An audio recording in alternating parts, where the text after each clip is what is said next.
Do you feel helpless about climate change and the damage we're doing to our planet? We did, and that's why here at Reunity Resources, we collect food scraps from schools and restaurants and turn them into compost in Santa Fe, New Mexico. You probably know that compost can help your farm or garden, but can anything we do really help fight climate change? We'd like to share a new way of looking at this problem. You see, climate change is all about too much carbon up in our atmosphere. Carbon isn't the problem. Everything alive is made of carbon. It's us. The problem and the solution are simply a matter of balance. Let's step back and look at the 5 pools where carbon is stored on planet Earth. Starting about 500 million years ago, when plants came onto land, carbon began to cycle in an amazing balance between these pools, a balance that allowed for life as we know it to evolve. Then one life form, us, figured out how to extract carbon from the fossil pool. We've been burning it for energy, putting it into play, and disrupting the balance. The way we manage land and do agriculture is moving even more carbon from the soil and biosphere up into the atmosphere. Specifically, we've moved 880 gigatons of carbon dioxide into the atmosphere, which is heating up the planet and destabilizing our climate. Now the oceans have absorbed a lot of this excess carbon, which is resulting in ocean acidification and accelerating a mass extinction of sea life. So, in order to save life as we know it, of course we have to stop releasing fossil carbon. But the big question is, where do we put this excess carbon to get the cycle back into balance? The solution is literally at our fingertips.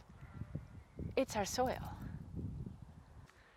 You know, when I was in 3rd grade, I actually invented a special vacuum that would just suck up all of the air pollution, churn it around, and then, with a flip of a simple toggle switch, blow it back into the earth as fertilizer.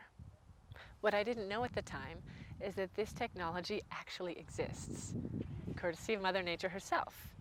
Here's how. Plants, with sunlight and water, perform photosynthesis. They pull carbon in from the air and turn it into carbohydrates, sugars. Then they pump some of these sugars down through their roots to feed microorganisms who use that carbon to build soil. Voila! Carbon moved. The plants pump it in, and the soil stores it. Nature's living technology is amazing. Scientists have recently discovered that applying a thin layer of compost one time sets up an ongoing positive feedback loop that brings more and more carbon into the soil each year.